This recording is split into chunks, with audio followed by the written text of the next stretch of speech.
Ok. Bueno, muy buenas tardes. Les damos la bienvenida a nombre del Museo de la Libertad y los Derechos Humanos para el evento de esta tarde.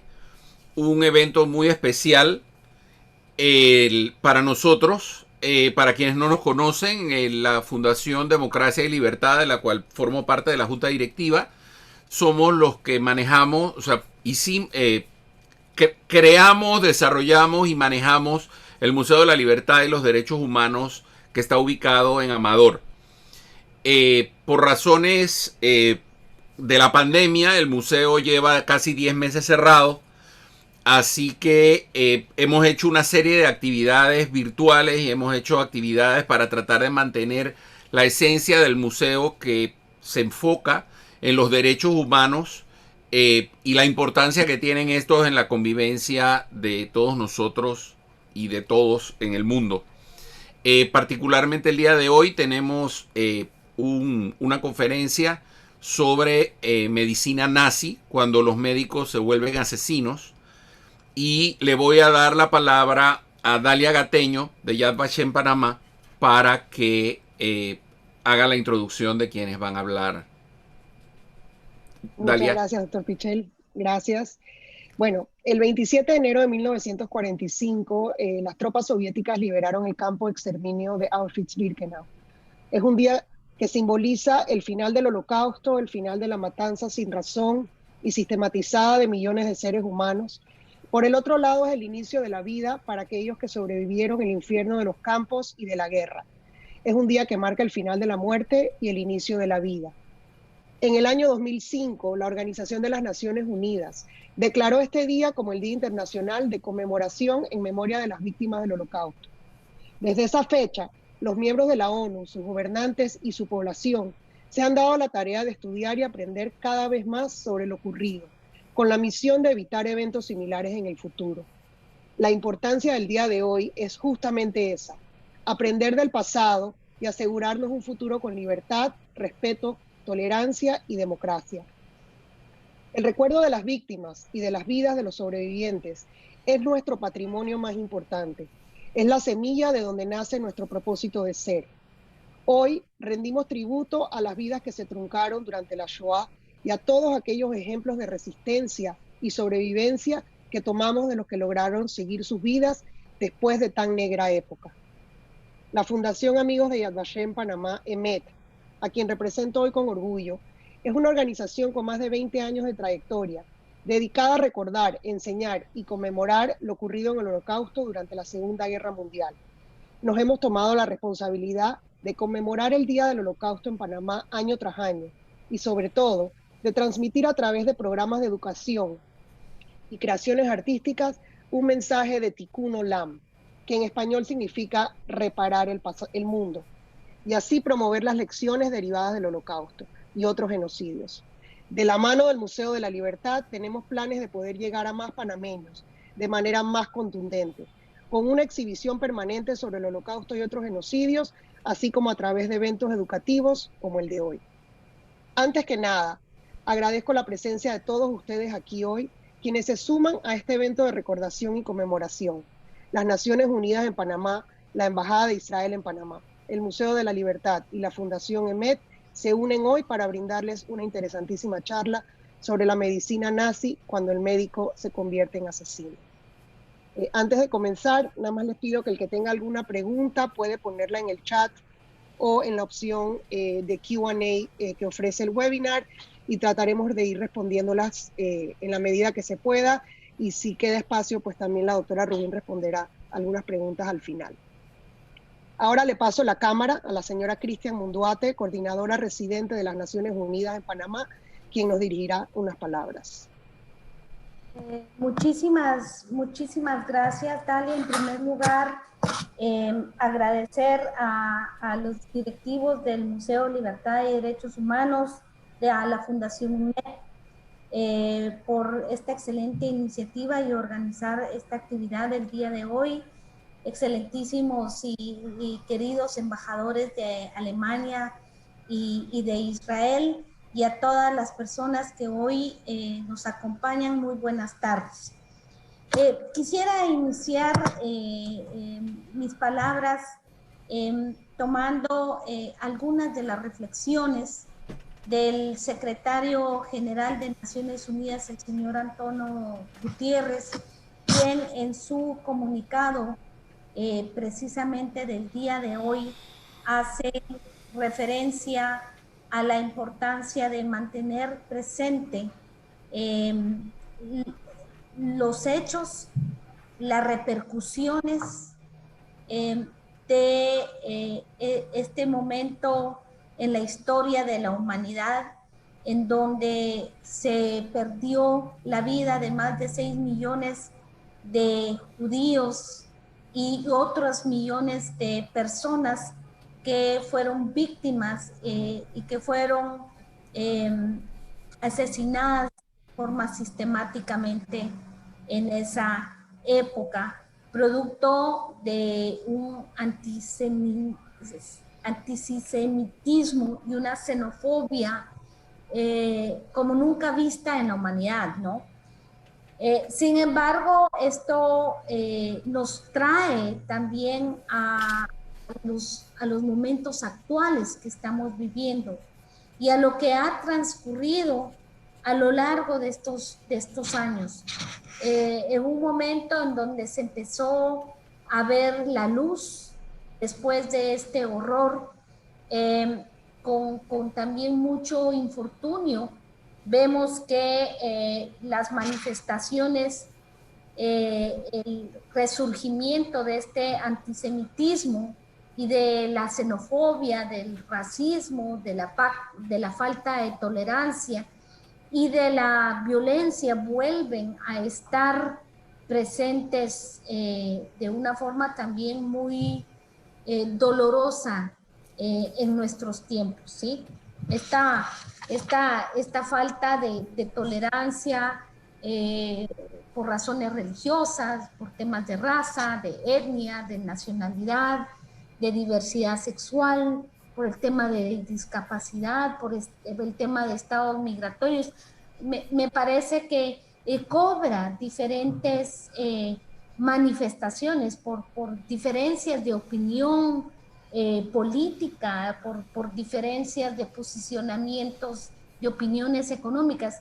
De hecho, lo vemos, realmente lo estamos viendo en diferentes aspectos del diario vivir y con mucha presencia fuerte más en algunas sociedades que en otras.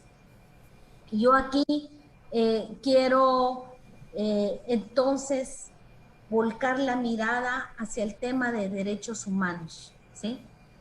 Y hacia la comprensión profunda de lo que esto significa, ¿sí? Derechos humanos significa respeto, respeto significa tolerancia, significa equidad, significa inclusión.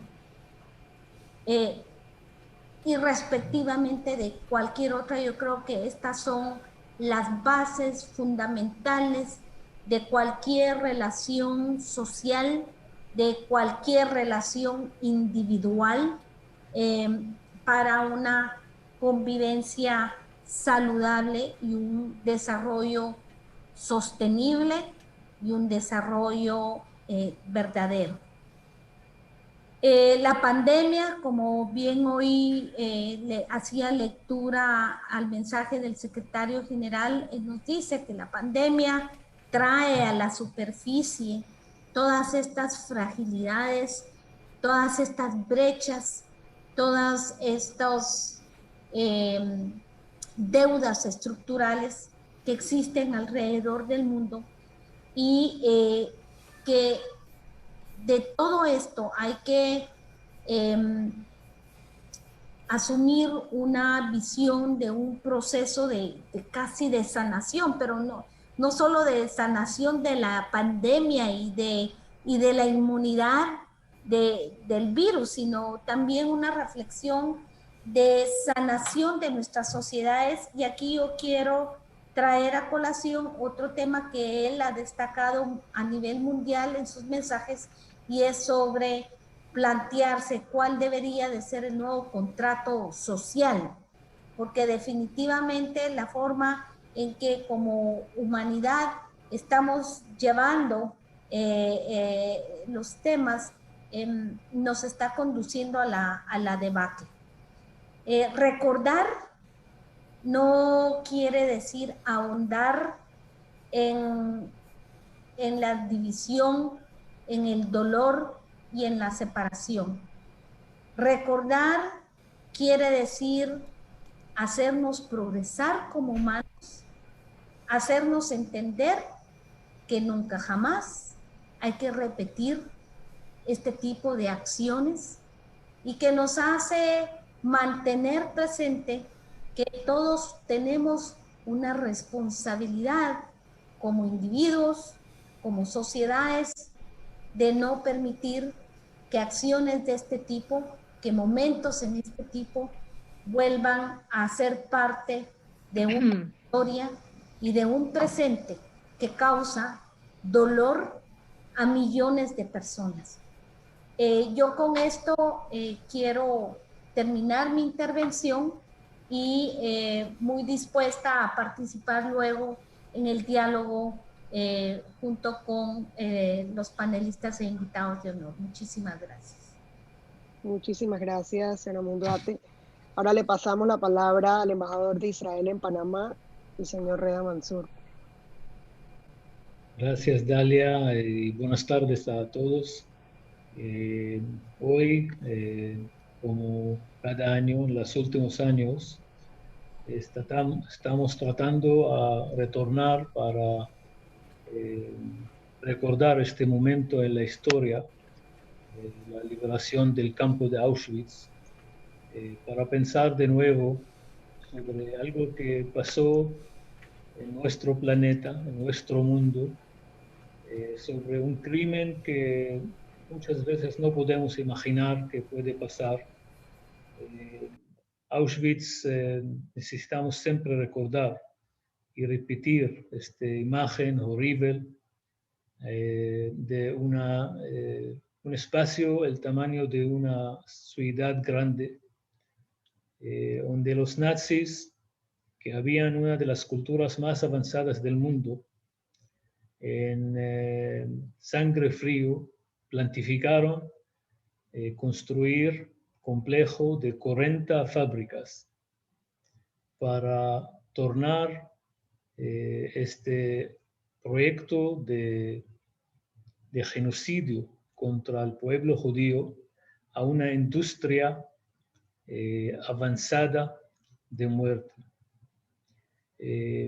Auschwitz es diferente de todo lo que conocemos, porque personas como nosotros, de país avanzado, pensaron que en algún momento que matar un pueblo entero es parte de su proceso de salvación, parte de su movimiento nacional.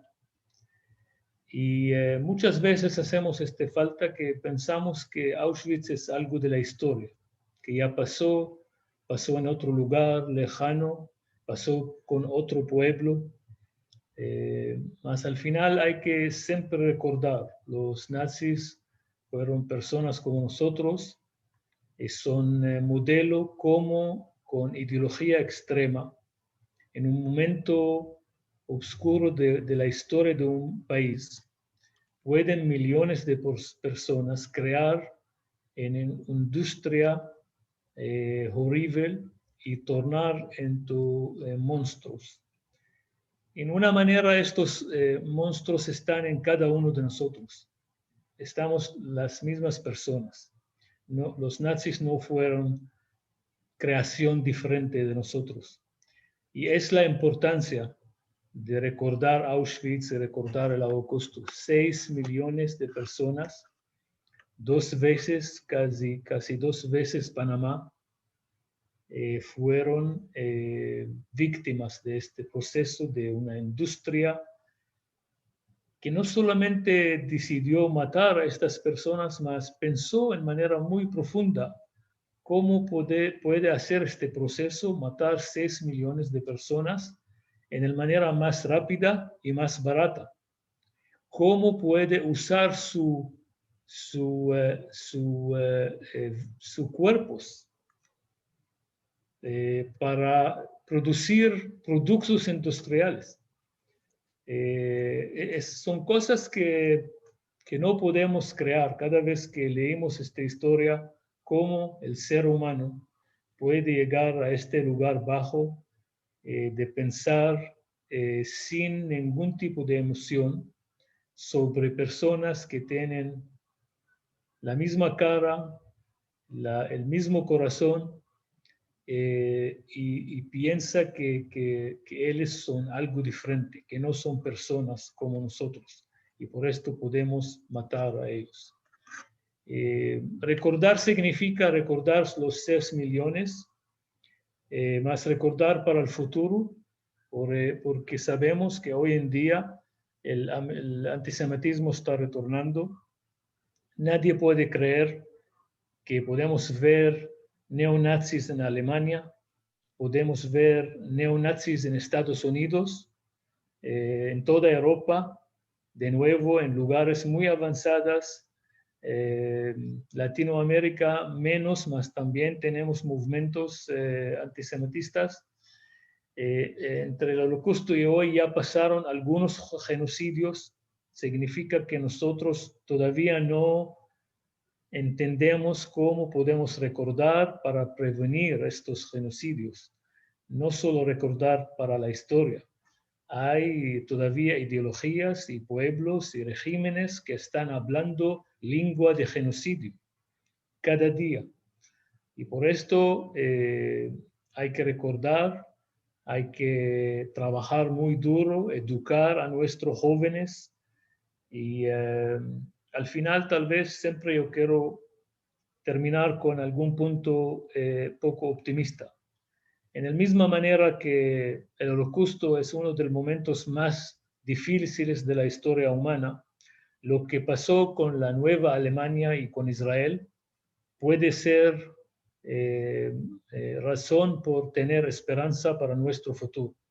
Como dos pueblos que pasaron una experiencia horrible, millones de alemanes también murieron como víctimas de este régimen extremo, y cómo Alemania e Israel pueden construir relaciones nuevas para construir futuro mejor para todo el mundo. Y es un punto que hay que recordar. Alemania hoy en día es uno de los países más cercanos de Israel, con alianza estratégica, y junto los dos países están desarrollando ciencia, tecnología, educación, que está mejorando la vida de muchas gentes en el mundo. Así que el ser humano de nosotros hoy en día necesita recordar lo que pasó y también saber que podemos ser mejores humanos y tenemos esperanza. Gracias. Bueno, muchísimas gracias. Ahora, doctor Piche, le paso la palabra para introducir a la conferencista. Ok, nuestra conferencia de hoy la va a dictar la doctora Siaba Kuzniecki de Rubín. Siaba es médico, estudió medicina en Argentina y posteriormente hizo una especialidad en neurofisiología clínica y electroencefalografía. Actualmente maneja la clínica del sueño en la clínica San Fernando. Es una de las fundadoras de Amigos de Yad Vashem en Panamá. Y ya hace bastante tiempo que ha hecho mucha investigación referente a estos temas relacionados con lo que ocurrió durante el Holocausto y sus consecuencias y qué hay que hacer para entender, tratar de entender la locura que ocurrió en aquel tiempo y prevenir que no vuelva a darse nunca más. Xavi es para mí Xavi lo sabe perfectamente. Es para mí un orgullo presentar a Xavi. El papá de Xavi fue probablemente, me atrevo a decir, una de las personas que más influyó en mi formación, no como médico, sino como persona en toda mi vida. O sea, el profesor Salomon Kuzniecki fue para mí una persona muy, muy, muy especial, y de veras que es un gusto poder presentar a Xavi, como le decimos, y el micrófono es tuyo, Xavi.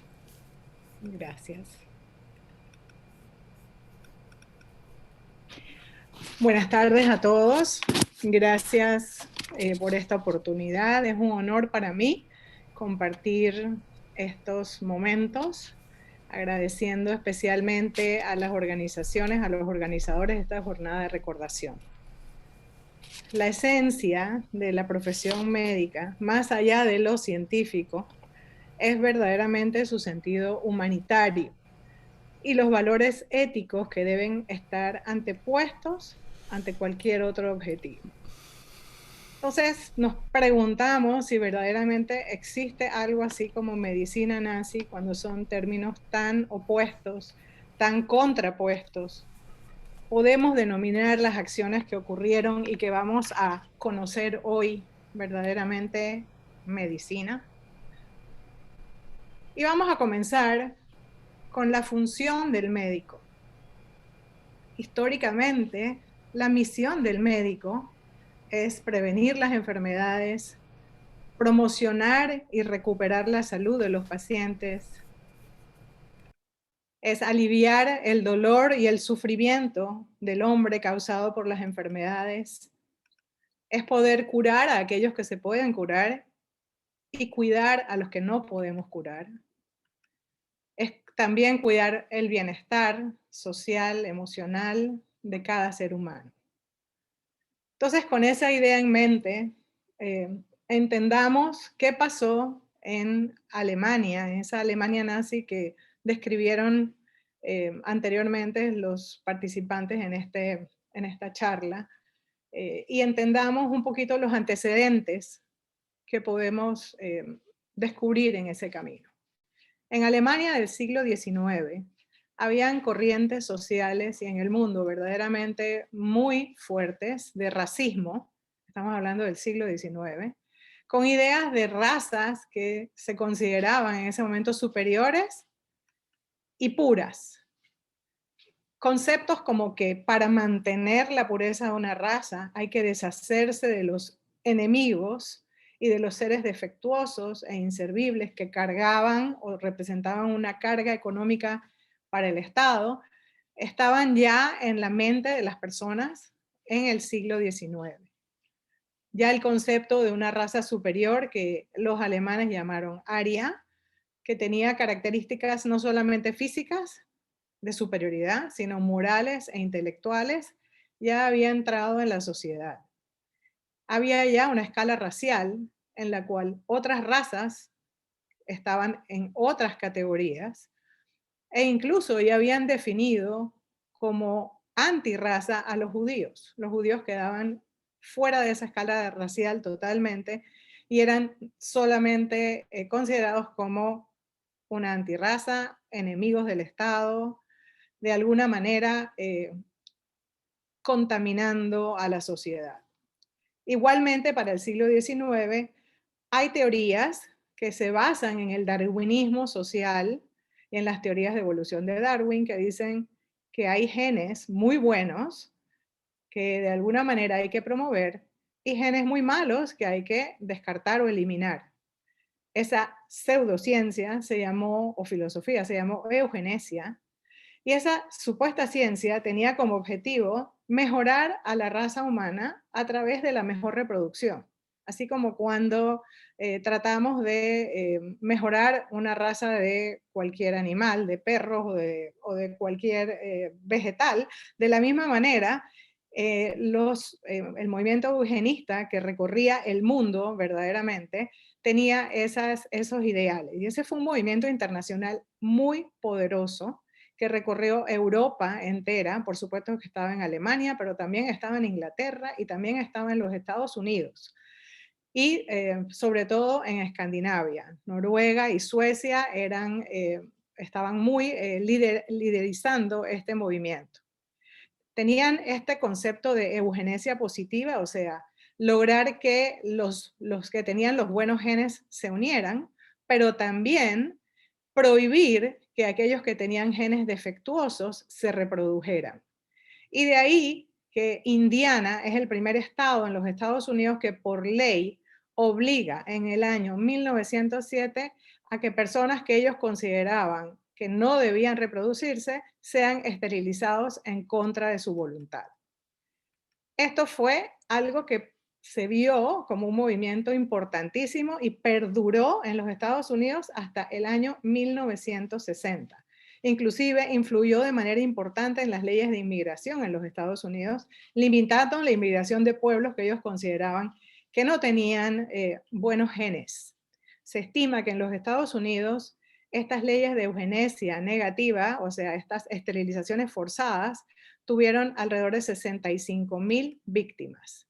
Y este es un mapa de los Estados Unidos mostrando los estados que para 1935 ya tenían legislación, o sea, obligatoriedad de toda persona que tenía ciertas características en sus condiciones médicas, genéticas, etcétera, psiquiátricas, neurológicas, por obligación debían ser esterilizados. Todos los estados que vemos en rayas ya tenían una legislación que permitía obligar a estas personas a ser sometidas a esterilizaciones forzadas.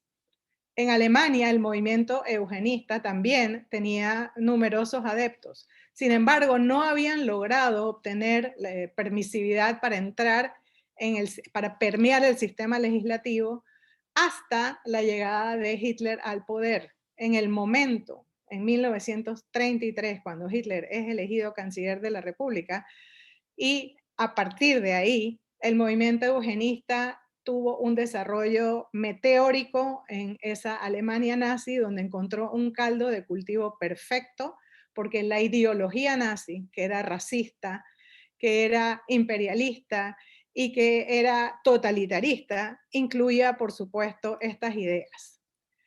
Ellos obviamente utilizaron de manera muy especial todos los métodos posibles para llevar adelante sus mensajes.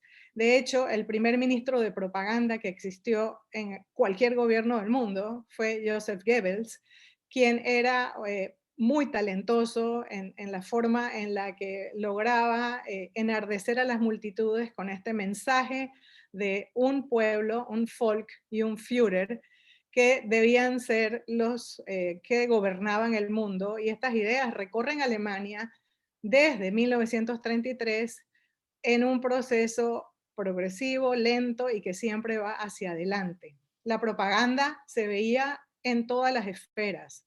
Aquí vemos panfletos que inundan las calles de todas las ciudades de Alemania, mostrándole a los pequeños niños quiénes son los arios y quiénes son sus enemigos, quiénes son aquellas personas monstruosas que deben ser eliminadas de la sociedad. Y esto también permea las escuelas de medicina. Sabemos que Alemania era una potencia desde todo punto de vista, que las mejores escuelas de medicina probablemente se construyeron siguiendo el modelo de las escuelas de medicina de Alemania. Y en estas escuelas ya, en 1933, se empieza a enseñar eugenesia. Y en Alemania el término eugenesia se transforma en higiene racial y eso se une a la ética. De manera importante, esto se vuelve un curso obligatorio en las 28 escuelas de medicina de Alemania y luego de Austria cuando es anexada en el Anschluss. Y existe entonces este ideal de este nuevo médico alemán que va a tener, por supuesto, esos ideales. Existe un texto que escriben sobre esta eugenesia, esta higiene racial, que obligatoriamente los estudiantes tienen que aprender, en el cual se les instruye que el valor supremo del pueblo alemán es el pueblo, o sea, el Volk, y su líder, que es el Führer, de manera tal que ellos son especies de soldados biológicos que de alguna manera van a tener que llevar a cabo este objetivo. La raza se transforma en un diagnóstico médico a partir de aquí.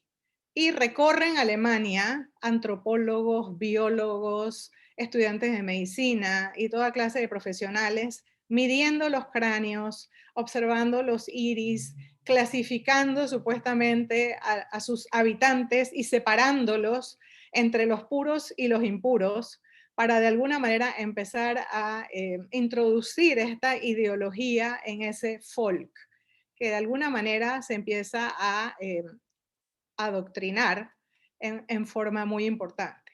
Igualmente, esto ocurre a nivel de la profesión médica. La profesión médica, entonces, se transforma. Recordemos que Alemania, como les mencioné, era uno de los países más avanzados en medicina, en biología, en investigación, en ciencias en general, y tenían ideas muy avanzadas, como por ejemplo, como vemos en esta sala de pediatría del Hospital de Niños en Viena, en esta década de 1930, esto era algo completamente innovador. Recuerden que Viena fue la cuna de la psiquiatría y del psicoanálisis y de todo lo que hoy conocemos como el desarrollo de la misma, y verdaderamente estos conceptos empiezan a permear a esa sociedad de manera muy importante. Entonces, ya rápidamente en 1933, junto con la subida de Hitler al poder, se establecen leyes que expulsan a los médicos judíos. En Alemania había en ese momento 90.000 médicos, de los cuales 15.000 eran judíos. Y los médicos judíos quedan rápidamente expulsados de todas las organizaciones y sociedades médicas, de todas las universidades. Sus títulos se reducen, se les quitan los títulos de médicos y les dan una especie de certificado de que son asistentes clínicos. Estamos hablando de institutos, estamos hablando de centros de investigación, estamos hablando de universidades donde muchísimos médicos judíos habían logrado posiciones muy importantes por sus logros y por sus éxitos profesionales y por sus capacidades. Entonces todos ellos quedan absolutamente fuera de sus sitios de trabajo. Luego se les prohíbe a los médicos judíos tratar a personas que no son judías y luego finalmente sus idoneidades son canceladas. Interesantemente, de los 90.000 médicos que hay en Alemania, el 50% se afilia al partido nazi. Y esto es un número inmenso que supera el de cualquier otro grupo de profesionales. Está por encima de los maestros, está por encima de los abogados, está por encima de los músicos. Verdaderamente a los historiadores este número les llama mucho la atención y un alto porcentaje de ellos se afilian a la SS. O sea que verdaderamente entendemos que una de las profesiones más nazificadas es la medicina. Y esto se vuelve un arma poderosa de esta política nacional socialista. De hecho, Hitler en muchos discursos los exhorta, les agradece y les dice que sin ellos él no podría llevar a cabo su plan. Y este plan comienza con implantar una ley que tiene un nombre nazi muy rimbombante, como toda la terminología que ellos utilizan, que siempre son eufemismos para disimular lo que verdaderamente quiere decir, que es una ley obligatoria de esterilización masiva. ¿Qué significa esta ley? Obligatoriamente, personas que tienen alguna de estas 9 condiciones tienen que someterse a esterilizarse. Y son personas que tienen retardo mental, que tienen esquizofrenia, que tienen enfermedad bipolar, que tienen epilepsia, corea de Huntington, que nacen con sordera congénita o con ceguera, o que tienen deformaciones físicas o sufren de alcoholismo. Quiere decir que hay una especie de maquinaria de control que hay que poner a andar, donde muchísimos profesionales tienen que unirse, o sea, no solamente los médicos son importantes y las enfermeras, sino también todos los burócratas, los abogados, hay que hacer leyes al respecto, los empleados administrativos, los que proveen los insumos, o sea, hay toda una maquinaria que se pone a funcionar y hace que el 20% de la población sea examinada. Se establecen 300 cortes en toda Alemania y Austria.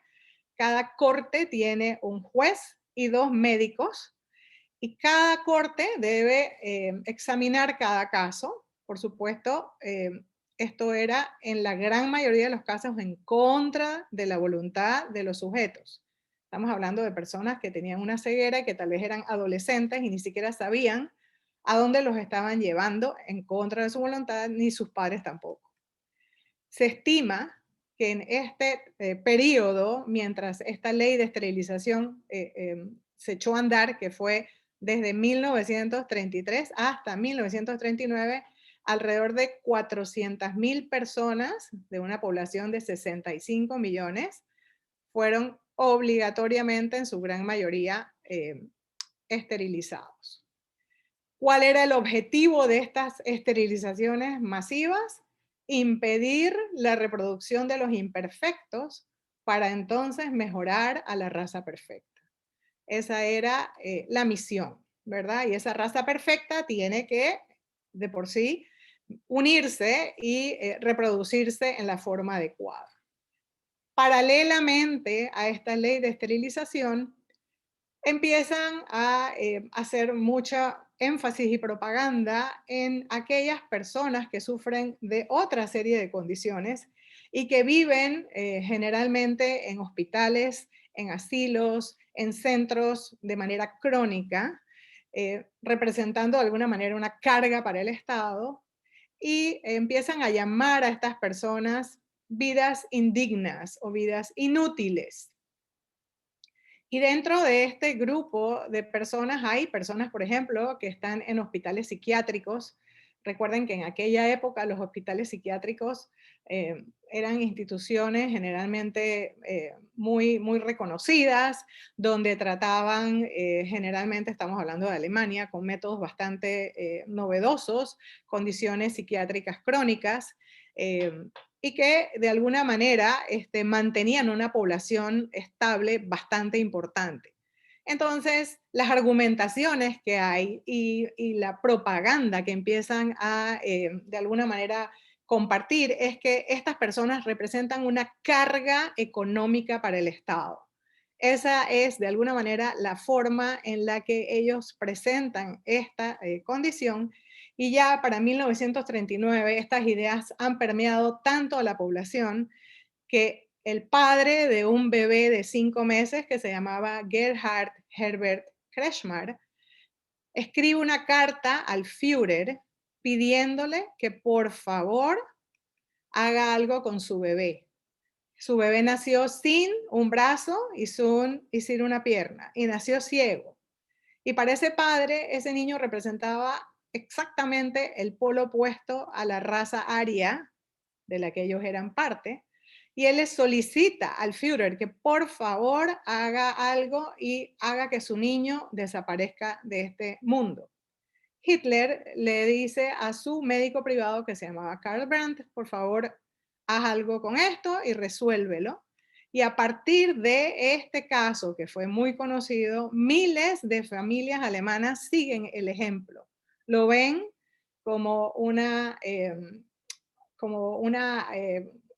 de alguna manera, concretar ese objetivo de limpiar de todos los imperfectos a ese pueblo alemán. El caso de Gerhard inicia un nuevo programa. Ya no estamos hablando del programa de esterilización, que eran mayormente adolescentes y adultos, que mayormente estaban en sus casas o en instituciones, sino ya un programa de eutanasia infantil. Entonces, hay obviamente que establecer cuál es la metodología para lograrlo. ¿Cómo hacemos para que estas personas lleguen de alguna más forma al lugar donde son asesinados? A partir de 1939, obligatoriamente todas las parteras y todos los médicos que atienden partos o pediatras que atienden niños recién nacidos, bebés o niños pequeños menores de 3 años, tienen que llenar un registro muy completo y muy sofisticado, dando información sobre todo menor que tenga idiocia, síndrome de Down, microcefalia, hidrocefalia, parálisis cerebral o cualquier tipo de deformidad física. Estos registros debían ser enviados desde todo lugar de Alemania y Austria a Berlín, donde un comité revisaba estos registros y ponía un signo de más para aquellos niños que ellos decidían, sin haberlos visto, solamente haber leído el registro por encima, cuáles eran los que con el signo más iban a la muerte y cuáles con el signo menos todavía tenían opción de vivir. Existieron 28 instituciones de estos mismos hospitales de los que hablamos maravillosamente, que abrieron ese programa de eutanasia infantil, donde estos niños son llevados y son asesinados con barbitúricos o por inanición. Este programa aproximadamente logró el objetivo de asesinar alrededor de 5.000 niños. Luego de que estos niños eran asesinados, muchos de sus cerebros y órganos fueron utilizados en diferentes colecciones de muy famosos patólogos que dirigían centros muy especializados en todo el Reich. De hecho, muchos de estos órganos y cerebros fueron colecciones que recién en el año 2000 y en adelante pudieron ser enterrados y darle sepultura de paz. Uno de los muy famosos médicos que participó en esta selección de niños para este programa de eutanasia infantil es el famoso Hans Asperger. Probablemente ustedes han escuchado ese término. Él era un muy famoso pediatra en Viena que escaló rápidamente posiciones. Obviamente, cuando desaparecieron todos los médicos judíos, de sus posiciones fueron ocupadas por aquellos que no eran judíos y él era uno de ellos. Y aquí lo vemos en 1940 en el Hospital Pediátrico de Viena examinando a uno de sus niños. Hoy sabemos que fue, a pesar de que no era miembro del partido nazi, fue responsable de enviar a muchos de estos niños, y hay documentación clara al respecto, a la muerte segura en este programa de eutanasia infantil que tenía lugar en muchísimas instituciones de Austria y de Alemania.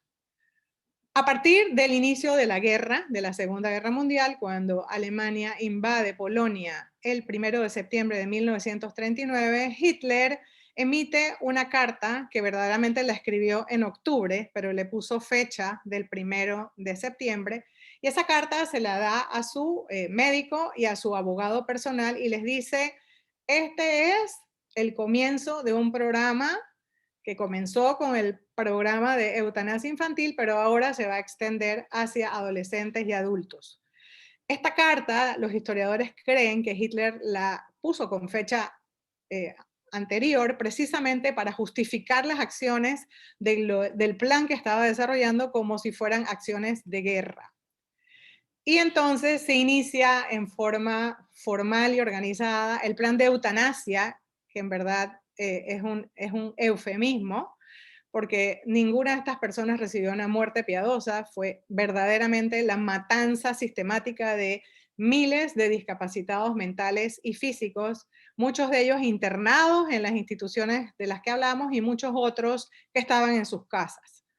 Y esta matanza también tiene una organización y logística muy particular. Para ello, se organiza en Berlín, en una mansión que había sido de judíos y había sido confiscada a una familia judía que queda en la calle Tiergarten número 4, y de ahí viene el nombre en código de Action T4, precisamente por la dirección. Este programa de asesinato sistemático, en ese castillo, en ese lugar, funcionan las oficinas del sistema Action T4, donde 3 médicos van a revisar documentos que van a ser remitidos de cada y todos los asilos, hospitales, centros, poblaciones donde viven personas que tienen algunas de las enfermedades que vamos a mencionar. Y los médicos verdaderamente van a tener que contestar 3 preguntas sobre estas personas discapacitadas. Si son útiles para realizar algún trabajo, si alguien los visita, si se trata de personas que están institucionalizadas, y si los visitan con qué frecuencia, y cuánto tiempo han estado internados. Y verdaderamente el cálculo económico de cuánto se ahorraría el Estado si esta persona desaparece del mundo. con la definición de incurable durante 18 meses en los cuales el programa Action T4 funciona, son llevados de forma sistemática a 6 centros, especialmente que existen todavía hoy, y que eran en aquel momento instituciones mayormente psiquiátricas o de personas discapacitadas, y ahí tienen los nombres, no los voy a repetir, ahora se los mostraré en un mapa. Personas que son llevadas, ¿verdad? Y que van a ser asesinadas en cámaras de gas. Ahí es donde empiezan a experimentar con el monóxido de carbono, y las experiencias que tienen ahí van a ser muy valiosas para lo que luego van a desarrollar con el plan sistemático de la, entre comillas, solución final al problema judío, que es el asesinato industrializado de los judíos. A las personas, luego de que las asesinan, les quitan el oro de todas sus dentaduras, les quitan todos sus valores, igualmente sus cerebros pasan a ser parte de las colecciones de médicos muy famosos, creman sus restos, en ocasiones van a los ríos las cenizas, en otras ocasiones van a urnas, y las familias reciben de alguna manera una carta y un certificado falso de defunción. Toda esta logística para llevar a estas miles de personas a estos centros era un poquito compleja. Sin embargo, fueron muy eficientes, porque fíjense en que en 18 meses lograron matar a casi 71,000 personas en estos 6 centros que vemos aquí. Este es uno de ellos, miren que parece una especie de palacio. Y aquí vemos una foto con parte de la población, que en este caso era pediátrica y de niños, que muy probablemente es una foto tomada antes de esta acción. Este es parte del personal de uno de estos centros. Adamar fue un centro que quedó completamente intacto. Cuando llegaron las fuerzas aliadas, encontraron absolutamente hasta el personal en su lugar, con registros detallados de cada gramo de oro, de cada valor, de cada proceso, de cada paciente o de cada persona que pasó por ahí. Y aquí vemos parte del staff de Action T4 paseando en Italia. Aparentemente están teniendo unas vacaciones de su larga y ardua labor. Para trasladar a estas personas, que muchas de ellas no estaban en esos centros, estaban algunos en sus casas, algunos en otros hospitales, hizo falta organizar un sistema de transporte. Y miren estos buses que eran Mercedes-Benz, de color azul oscuro, con ventanas mayormente oscurecidas, a donde iba un chofer muy bien vestido, con enfermeras, con doctores, que recogían a las personas, miren a las enfermeras aquí, y miren a los pacientes y a sus familiares, muchos de ellos muy preocupados. Obviamente la excusa para este traslado era: vamos a darle una atención maravillosa a su familiar, no se preocupen por nada, van a tener lo mejor que el Reich les puede brindar. Uno de estos, una de estas personas, la vemos aquí en la foto, este señor se llamaba Martin Brader. Verdaderamente Martin era un joven de 39 años, era zapatero. Cuando era muy joven tuvo una encefalitis y como secuela de su encefalitis desarrolló un Parkinson. Y su enfermedad de Parkinson era en aquella época intratable prácticamente. Así que él, como enfermo de Parkinson, estaba hospitalizándose periódicamente, no podía mantener un trabajo estable. Él era una persona que amaba a su familia, tenía una esposa y un bebé. Martin amaba cantar en el coro, era una persona normal, sencillamente, que tenía una condición médica que en aquella época pues sencillamente no había manera de controlar eficientemente. En una de sus hospitalizaciones, la esposa recibe una carta diciendo de que Martin va a ser trasladado a un sitio donde va a poder recibir mejor tratamiento. Y 4 días después recibe una carta diciendo que Martin murió de una neumonía. Esta era básicamente en teoría la causa de muerte de las casi 71,000 personas que fueron asesinadas de esta manera. Martin fue uno de los casi 10,000 personas que fue asesinado en el centro específico donde él estuvo. Y básicamente, para nosotros entender, Martin no era judío, Martin no era gitano, Martin no era homosexual. El delito de Martin era haber sido poco productivo para el Reich y requerir de cuidados médicos. El humo, los olores de los cuerpos incinerados en estos centros se olía, obviamente, en sus alrededores, y hubieron algunas protestas aisladas por parte de la Iglesia Católica y la Iglesia Protestante, y de algunas personalidades, e inclusive de alguno que otro médico alemán no perteneciente al partido nazi. Sin embargo, el programa continuó hasta que el obispo de Münster, en la zona de Westfalia, Clemens August van Galen, desde su púlpito habló y denunció al régimen nazi, inclusive escribió una carta a la Cancillería del Reich denunciando al régimen nazi del asesinato de tantas personas completamente inocentes. Gracias a la denuncia de von Galen, Hitler mandó a detener en forma oficial el programa. El programa continuó de manera diferente y se expandió y se extendió, pero en la formalidad terminó a partir de la denuncia de von Galen. Este es el memorial que hay en Berlín hoy en el sitio donde funcionaba el centro de Action T4.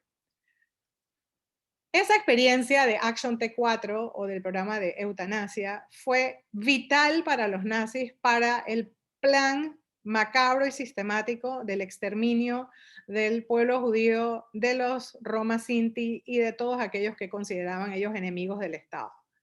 ¿Por qué? Porque el uso de las cámaras de gas y de los crematorios, que fue probado aquí, resultó eficiente. Y esos mismos expertos que trabajaron en el programa T4 fueron utilizados en los campos de exterminio, que fueron todos en Polonia establecidos por varias razones. A pesar de que hubieron muchísimos, miles de campos de otra naturaleza, los 6 campos de exterminio masivo a donde eran sistemáticamente llevados los judíos de Europa. Originalmente el plan era para 11 millones de judíos. Se logró organizar precisamente por las experiencias que habían logrado en el plan Action T4. Y aquí vemos una foto del terraplén de Birkenau, donde llegan trenes día y noche con miles de personas, mayormente judíos, gitanos, también otro tipo de personas como prisioneros de guerra, miembros de la resistencia, etcétera, pero mayormente se trata de judíos que llegan engañados sin tener la menor idea de qué es lo que va a pasar con ellos, creen que van a un lugar donde van a trabajar y van a mantenerse en familias. Y aquí vemos rápidamente en el terraplén cómo tienen que dividirse en hombres y mujeres. Esta es la famosa selección, esto es 1944. Y aquí rápidamente, estas personas que están aquí paradas, algunos de ellos son médicos, eligen rápido quién va a ir a la cámara de gas para ser asesinado rápidamente. El 70% de los llegados son llevados a las cámaras de gas de manera inmediata. ¿Y quiénes van a formar parte del universo concentracionario? ¿Quiénes van a ser los esclavos que van a trabajar para el sistema nazi? Que son el 30%. En los campos, los médicos nazis tuvieron un rol importantísimo en el exterminio. Ellos eran los responsables de la selección, de la administración de fármacos letales, de confirmar la muerte de algunos y de realizar experimentos en humanos. En los campos, no solamente de exterminio, sino en cientos de campos a lo largo y ancho de Europa nazi, se llevaron a cabo pseudo experimentos que verdaderamente no eran ni experimentos ni científicos en cobayos humanos, en personas, mayormente en Auschwitz y algunos otros campos. y se estima que alrededor de 100.000 personas fueron víctimas de estos pseudoexperimentos. Hasta ahora, solo 20.000 de ellos han sido identificados. Alrededor de 200 médicos nazis participaron en estos experimentos y ellos ocurrieron entre el 41 y el 45. Algunos de estos pseudoexperimentos tenían utilidad, entre comillas, para el ejército alemán, que tenían que ver con los pilotos alemanes cuando cayeran al agua fría, de congelamiento, de altitudes, etc. Otros tenían que ver con la obsesión de continuar con la esterilización de aquellas razas que ellos veían como inferiores. Y estas esterilizaciones, obviamente sin consentimiento de ningún cobayo humano, se realizaban generalmente sin anestesia, por radiación, formalina o castraciones. Experimentos, entre comillas, inoculándolos con malaria, con tifus y con tuberculosis, también para, entre comillas, salvar al ejército alemán. Experimentos utilizando medicamentos para tratar gangrenas inducidas, y heridas inducidas, medicamentos con vacunas, experimentos, perdón, con medicamentos y vacunas, y ahí el rol de la IG Farben, que era el conglomerado farmacéutico más importante del mundo, que fue uno de los que mayor cantidad de dinero donó a la campaña de Hitler. Experimentos de la Bayer, por ejemplo, con 150 mujeres en el campo de exterminio de Auschwitz, que fueron sometidas a diferentes tipos de sustancias, experimentos con gemelos y con acondroplásicos, sobre todo en el pabellón 10, con el famoso doctor Joseph Mengele, o el ángel de la muerte, que estaba obsesionado con la genética y los gemelos.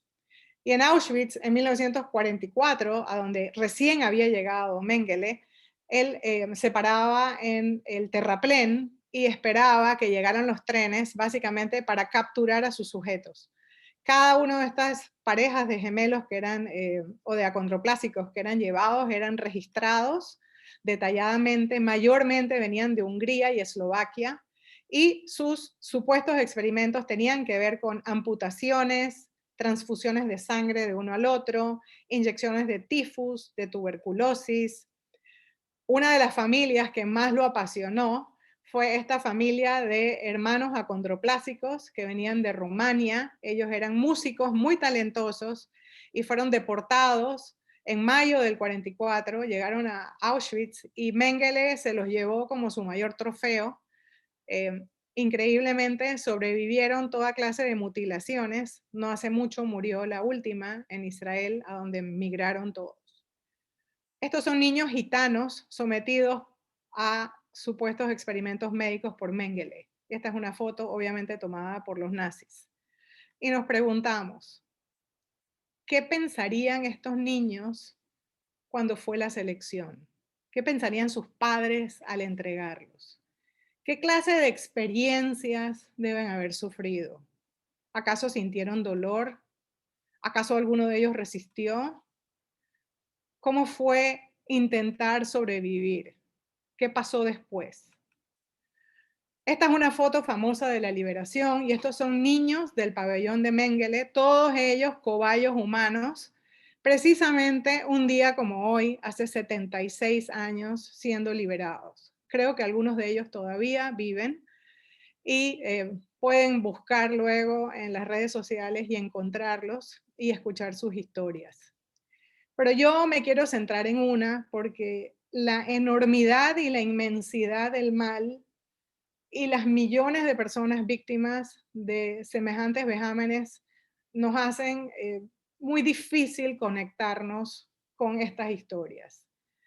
Quiero que conozcamos solamente una y brevemente. En 1970, un periodista alemán que se llamaba Günther Schwarberg, que escribía para la famosa revista Der Stern, publica una serie de artículos sobre una historia que él acabó de descubrir de algo que pasó en Hamburgo. Luego de esos artículos, escribe un libro, que vemos aquí la foto de la fachada.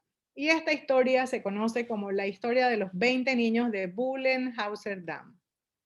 Vamos a comenzar con el asesino, con el perpetrador. Kurt Heissmeyer un joven médico de 38 años afiliado a la SS, quiere avanzar en su carrera médica y para eso él necesita hacer algún tipo de trabajo de investigación.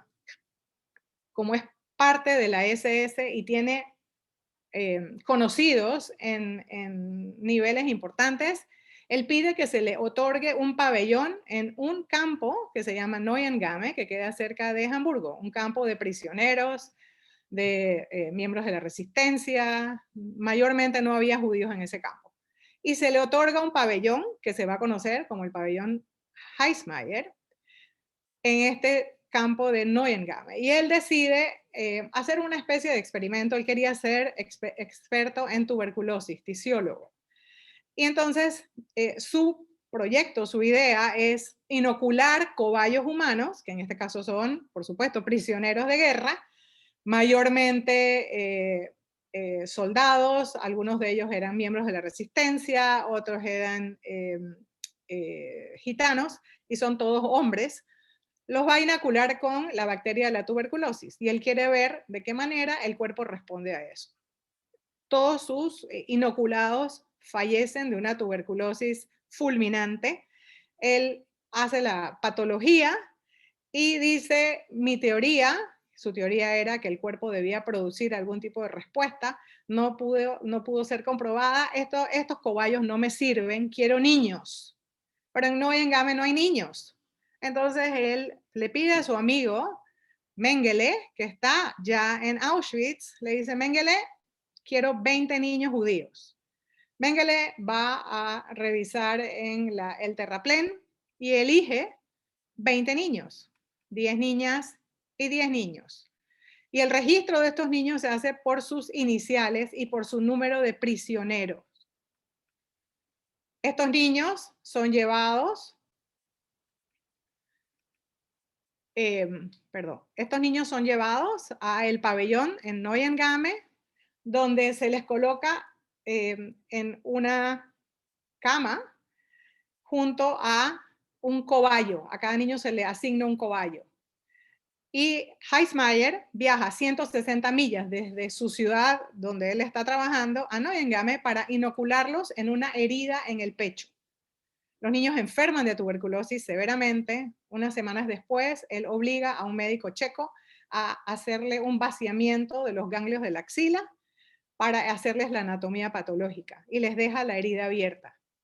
Poco tiempo después, les coloca una sonda pleural del lado contrario a donde habían sido inoculados y hace la misma maniobra de inyectarles la bacteria de tuberculosis y nuevamente extirpar los ganglios de ese lado. Los niños están verdaderamente enfermos con tuberculosis. Estos son los cuidadores que él asigna para ellos. Y este es el lugar donde los niños son llevados el 20 de abril de 1945. Los aliados, los británicos, están exactamente a 15 kilómetros de Neuengamme.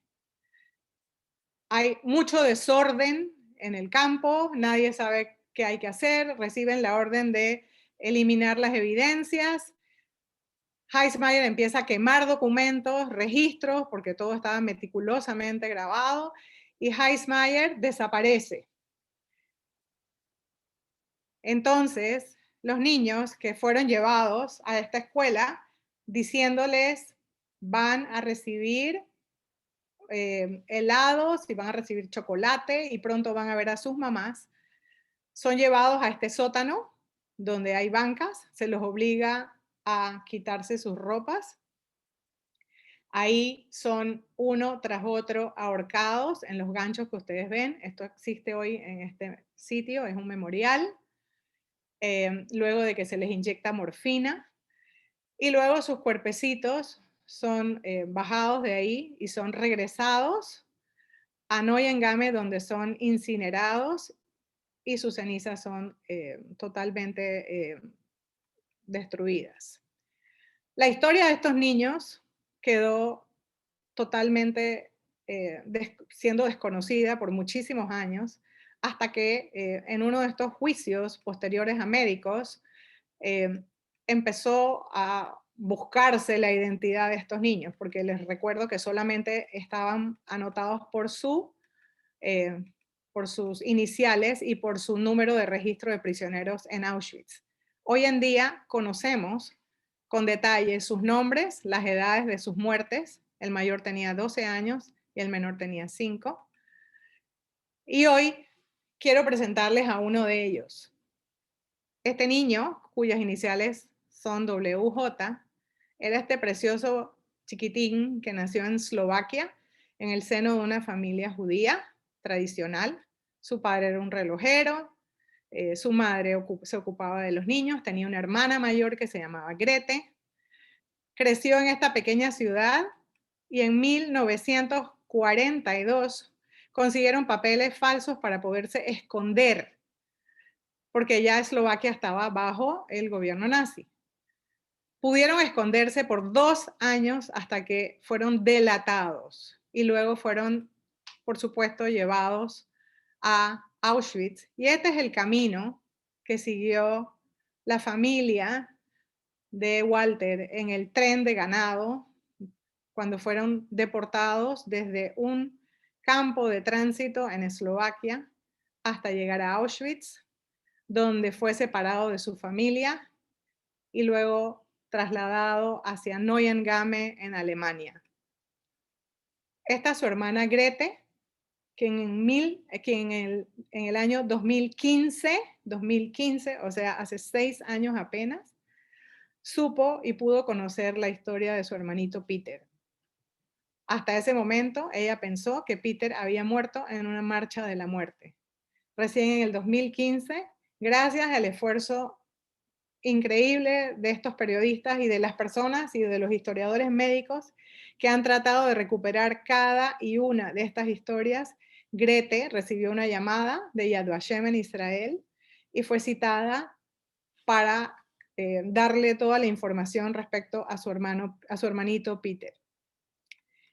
Esta es la familia de Grete en Israel. Ella y su madre sobrevivieron y por supuesto que esta es la victoria que hoy podemos de alguna manera sentir, que nos calienta el corazón al saber que gracias a Dios hubieron personas que sí lograron sobrevivir esta crueldad.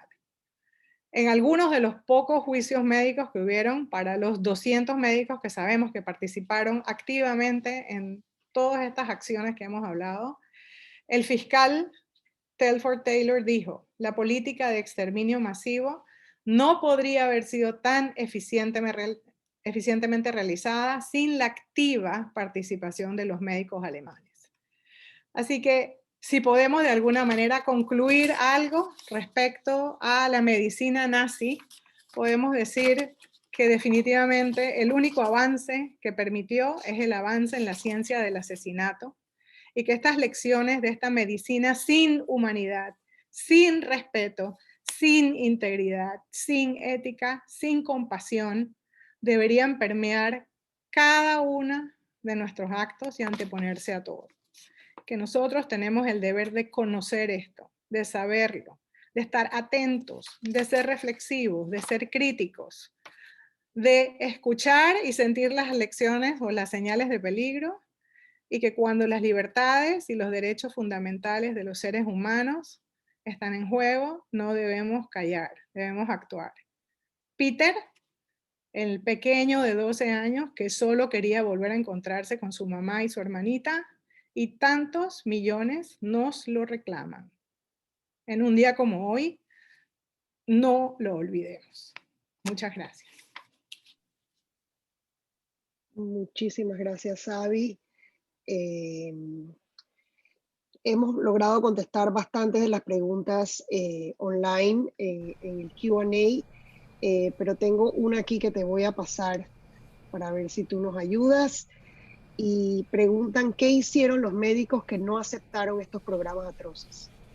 Ok, excelente pregunta.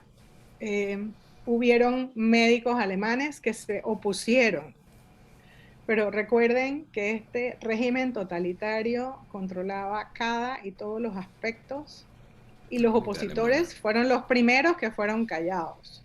De modo tal que aquellos que alzaron sus voces entendieron que no tenían un espacio de libertad y probablemente dejaron de hablar o fueron de alguna forma castigados. Muchos de ellos intentaron, pero verdaderamente, acuérdense que era un régimen totalitario que controlaba todos los aspectos de la sociedad y era muy difícil hacerlo. Sin embargo, hubieron, sí, personalidades que sí lograron de alguna manera algún tipo de acción. El obispo von Galen fue fundamental.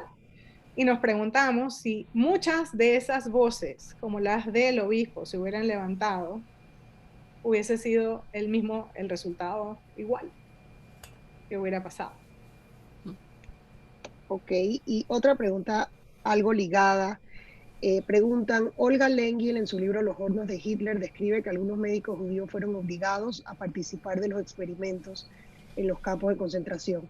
¿Se supo de alguno o todos fueron exterminados o silenciados? No, muchos sobrevivieron. De hecho, hay muchos testimonios, muchas obras, muchos escritos sobre médicos judíos que fueron, sí, obligados a actuar, a participar y que tuvieron roles increíbles. Hay una historia maravillosa de una ginecóloga eslovaca, húngara o eslovaca, no recuerdo exactamente, Giselle Perl.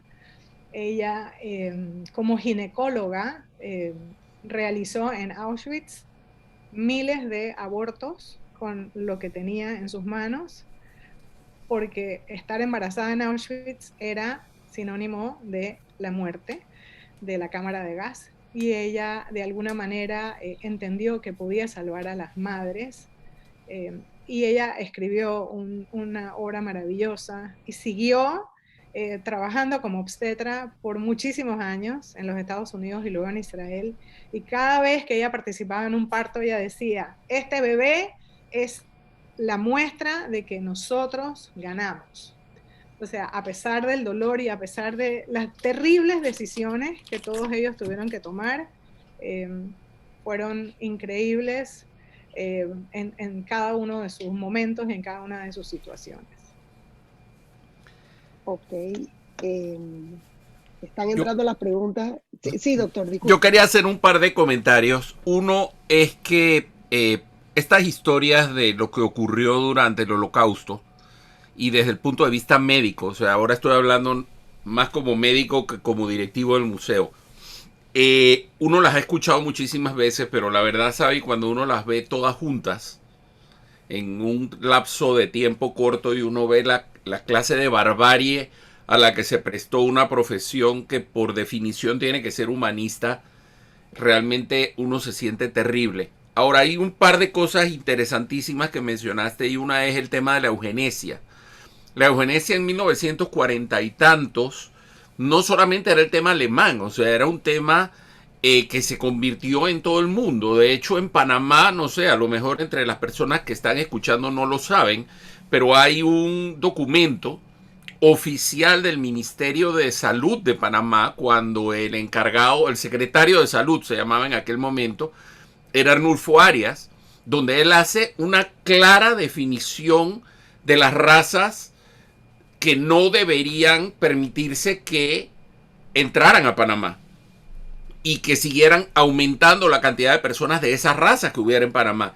Es cierto, Arnulfo Arias había estudiado en Alemania en los años 30 y probablemente había sido uno de esos médicos que había pasado por una escuela de medicina en Alemania donde se enseñaba sistemáticamente esa necesidad de depurar la raza. O sea, era un tema de enseñanza, pero no, o sea, esto fue en todo el mundo y en Panamá particularmente tuvimos un ejemplo que el documento existe, o sea, el documento está en internet. Si a alguien le interesa, yo lo tengo en mi computadora porque cada cierto tiempo lo leo porque es inaudito que esa cosa pasara aquí. Ahora, hay un tema que es una gran discusión bioética en medicina y que tal vez es una de esas discusiones que no tienen una respuesta específica, que es el tema de qué se hace con lo que se aprende a través de estas aberraciones. O sea, es un hecho. Hoy en día, por ejemplo, se utiliza la hipotermia controlada como un método de manejo de ciertas situaciones de pacientes que tienen un paro cardíaco o tienen un daño neurológico agudo, se les baja la temperatura y cuando uno echa hacia atrás en esa historia, al final parte de la base fisiológica se aprendió con estos experimentos aterradores que hicieron los nazis para tratar de ver qué hacían con sus pilotos cuando caían en el agua en el norte de Europa, en el Canal de la Mancha, que la temperatura estaba frísima y se congelaba. Entonces está como esta sensación incómoda de que uno está haciendo cosas buenas que se aprendieron, que vienen desde cosas muy malas. Entonces, si puedes hacer algún comentario sobre esa dualidad ética en la que uno a veces se ve cuando uno lee la parte histórica de todas estas cosas, que, o sea, y al final, si uno quiere esa última frase que mencionas, que lo único que sirvió la medicina nazi, pues sí, es cierto, o sea, para enseñar a matar, eso indiscutiblemente fue con lo que perfeccionaron, pero también enseñaron otras cosas que después quedaron siendo, de hecho, muchísimas de las bases bioéticas de la investigación médica hoy en día surgen en 1950, 50 y pico, de lo que se descubrió que había pasado en esos campos de concentración y campos de exterminio para que eso no volviera a pasar. Sí, interesante, definitivamente, pero bueno, hay una línea muy fina que nunca debemos cruzar. Hay un debate o hubo un debate y creo que ya ese debate se ha aclarado en el área de bioética en la medicina, que prácticamente toda esa información, vamos a ponerlo así, toda esa data de alguna forma no tiene ningún tipo de validez y se ha decidido que no es una data que debe ser utilizada. Como consenso de bioética final, no soy una experta en esta área, pero esto es de todo lo que intenté leer, lo que entendí finalmente, porque sí es un debate. El tema de eutanasia, de eugenesia, como mencionaste, no lo dije, pero cuando los nazis decidieron en el 33 buscar de qué manera legislar al respecto, o sea, cómo hago la ley para hacer que los que yo decido que no son aptos se dejen de reproducir y los esterilizo, para la ley de esterilización, llamaron a los norteamericanos, a los expertos norteamericanos que habían hecho las leyes en los Estados Unidos para asesorarse con ellos. Y hasta fines de la década del 60 en los Estados Unidos por ley todavía existía la forma en la que obligatoriamente una persona que estaba internada en un centro psiquiátrico terminaba siendo esterilizada en contra de su voluntad. Es más, hay varios casos legales de familiares que hicieron demandas posteriormente a las instituciones y al Estado y a los gobiernos por estas atrocidades. O sea que sí era una corriente mundial, sí era una corriente que no nació en Alemania, nació de hecho en Inglaterra, infectó el mundo, recorrió el mundo y por muchos años reverberó. Pero aquí tomó un camino, o sea, aquí fue una inflexión. El camino al que llevó esa inicial idea fue lo que terminamos viendo en las cámaras de gas y en los crematorios. Claro. Entonces, de alguna manera, eso es parte de lo que debemos reflexionar y lo que debemos considerar como antecedentes, sin duda. Y bueno, lamentablemente en Panamá sí se sabía de no del documento en especial, pero sí de las ideas en aquel momento del presidente y de su ideología. Sí. Bueno, en aquel tiempo todavía Arnulfo Arias no era presidente, por suerte. Después, cuando llegó, sus ideas no cambiaron mucho en ese aspecto. No murieron. No. Hay una pregunta aquí interesante que le hace la embajadora de Alemania y es saber de dónde ha podido conseguir tanta documentación tan precisa de todo esto, si Yad Vashem la tiene o si hay alguna rama de la historia de la medicina que toca específicamente esto. Sí, hay historiadores de la medicina que se ocupan de este tema en especial. Uno de ellos, muy importante, que está en Londres, es una de estas personas que ha puesto como meta, es un hijo de sobrevivientes, ha puesto como meta en su vida intentar recuperar la identidad de la mayoría de esas víctimas que fueron, obviamente todas, obligadas a ser cobayos humanos sin ningún tipo de consentimiento, ni informado ni no informado, sometidas a toda clase de vejámenes, crueldades, maltrato, etc. Y él es, yo diría, una de las personas más reconocidas en esta área. Está preparada una bibliografía precisamente para ayudar o para darle a todas aquellas personas que estén interesadas en esa información y se las vamos a suministrar ahora. Una investigación de todas estas fuentes. También la UNESCO tiene ahora una cátedra de bioética que tiene que ver con, que está asociada con la Universidad de Haifa en Israel, y que el paradigma que se estudia de bioética es precisamente el Holocausto. Y adicionalmente a eso quería nada más mencionar que todas las leyes de bioética, y la bioética nació a raíz de la Segunda Guerra Mundial, a raíz de la Shoah, a raíz del Holocausto, y que por primera vez en la historia médicos fueron llevados a juicios por crímenes de lesa humanidad en 1946.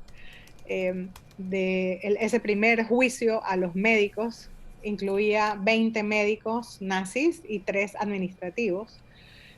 Hubieron otros juicios médicos. De hecho, Heissmeyer, no lo conté, se escapó de Neuengamme, aprovechó el desorden y el caos el 20 de abril, que fue el día en el que esto ocurrió, de 1945, y regresó muy tranquilo a su casa en Magdeburgo. Poco tiempo después abrió su clínica, que fue una clínica muy respetada de tuberculosis en esta región, y de hecho pareciera ser el hospital de tuberculosis privado más importante de esta región, donde trabajó por 14 años en absoluta tranquilidad, hasta que a raíz de estos artículos en la revista Stern, su nombre salió a colación, y él fue entonces juzgado, no recuerdo exactamente el año, creo que fue en 1964, fue obviamente encontrado culpable. Él en su juicio dijo de que verdaderamente él veía que esos niños judíos eran exactamente iguales a los cobayos con los que los apareaba, y que él no pensaba que ellos eran personas.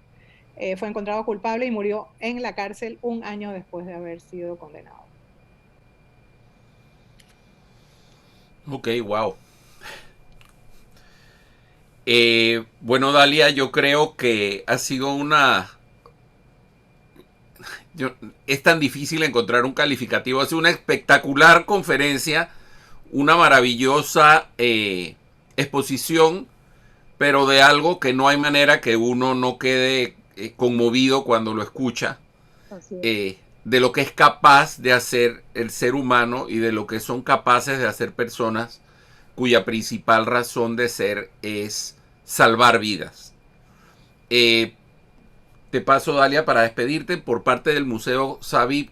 Muchísimas gracias por todo lo que has compartido con nosotros.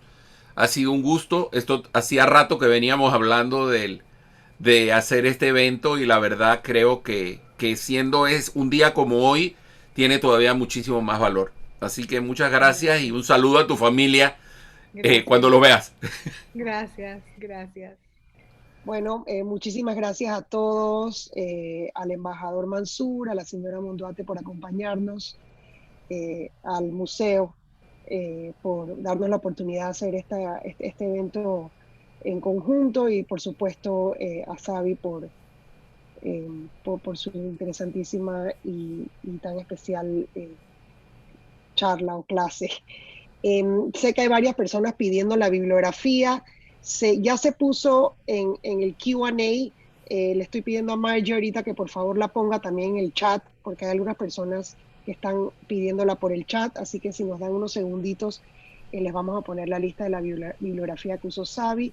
Y bueno, más que nada despedirnos, agradecerles y esperar que el año que viene podamos conmemorar el 27 de enero en persona, en el museo, si Dios quiere, y juntos y mucho más de cerca.